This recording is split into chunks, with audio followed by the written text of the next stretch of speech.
Boa tarde, pessoal. Aqui quem vos fala é o professor Fernando, professor de História de vocês.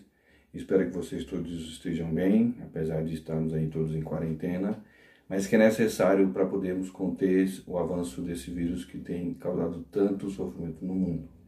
Então, em obediência àquilo que as nossas autoridades sanitárias e o Ministério da Saúde têm nos orientado, e também a Organização Mundial de Saúde tem nos orientado, temos que ficar em casa. É por isso que estamos fazendo essas aulas virtuais, porque é necessário que estejamos todos em casa. Então, espero que vocês obedeçam isso, que tem sido pedido a todo tempo nos meios de comunicação. E vamos lá, né? Vamos para a nossa aula de hoje. A aula de hoje nós vamos falar sobre a cultura material e imaterial. Mas antes de falar da cultura material e imaterial, vou tentar explicar para vocês primeiramente o que é cultura. O que é cultura? É o costume de um povo. Né? Todo costume de um povo é cultura. Então, se você, por exemplo, dentro da sua família, né? Seus pais, seus avós passaram muito daquilo que é a cultura dessa família, né? Mas dentro de uma sociedade geral como nós, os brasileiros, a nossa cultura é bastante vasta. Nós observamos, no nosso país existem 5 regiões, né? Nosso país é um imenso continente, vamos falar assim. E por conta disso, nossa cultura é bastante vasta.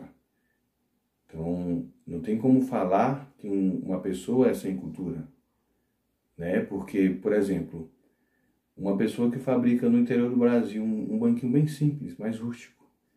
Uma pessoa que, por exemplo, um pesquisador agora, que nós podemos observar que vários pesquisadores estão aí dia e noite, tentando a cura para o Covid-19.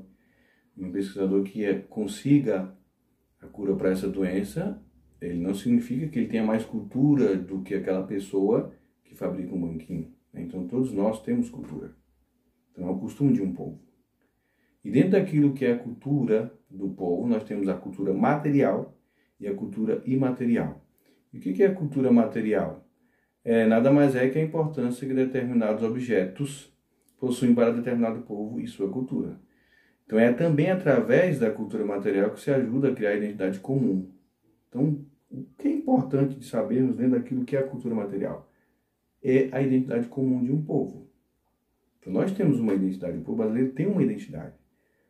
Mas qual é o problema muitas vezes? Nós não valorizamos aquilo que é a nossa identidade. Muitas vezes nós pegamos aquilo que vem de fora, né? Temos que observar, às vezes, aquilo que vem da Europa ou dos Estados Unidos, mas nós temos que começar a dar importância àquilo que é nosso, aquilo que é comum de nós que somos brasileiros. Né? Então, dentro daquilo que é a cultura material, nós temos os bens móveis e os bens imóveis. O que são os bens móveis? São as pinturas, as esculturas, os artesanatos.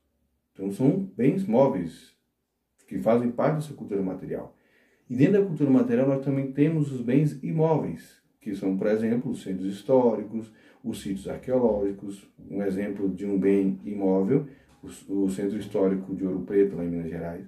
Ou aqui em Brasília, por exemplo, que perto de nós, Brasília, que é tombada como patrimônio histórico e cultural da humanidade. Por isso que fala patrimônio histórico e cultural da humanidade.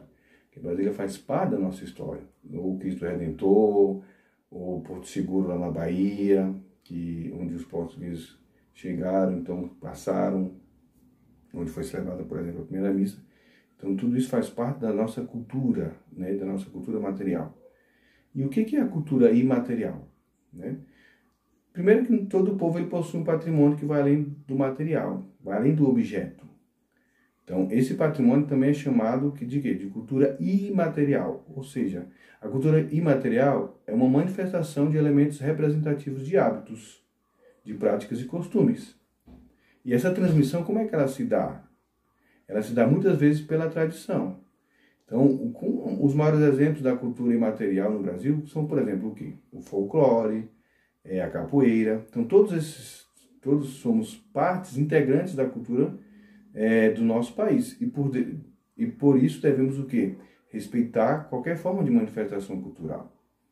Então, dentro dessa cultura imaterial, nós temos também que ter a certeza que o quê? Que temos que respeitar aquilo que é. Então, nossa riqueza cultural, nossas belezas naturais, só faz sentido se forem compartilhadas igualmente com todos, que fazem parte daquilo que é nosso, do povo brasileiro. Então, o que são os bens, dentro da cultura imaterial, o que são os bens imateriais? As danças, as músicas, a literatura, a linguagem, a culinária. Então, isso tudo faz parte daquilo que é a nossa cultura imaterial, né? Porque não tem como pegar, por exemplo, a festa junina, ou o carnaval, que faz parte da nossa cultura, não porque muitas vezes a gente questiona por que tem festa junina e por que tem carnaval, mas por quê? Para poder manter aquilo que é a nossa memória, manter aquilo que é a nossa história. Então, o carnaval, as danças, o folclore, faz parte o quê? Da nossa cultura imaterial. Então, são bens imateriais. Então, eu espero que vocês aproveitem bem essa aula e façam a atividade que eu passei e também não desperdicem esse tempo de estudo, né? Que possam também avisar para os colegas de vocês, para aqueles que ainda não estão participando das aulas. Um abraço e até a próxima.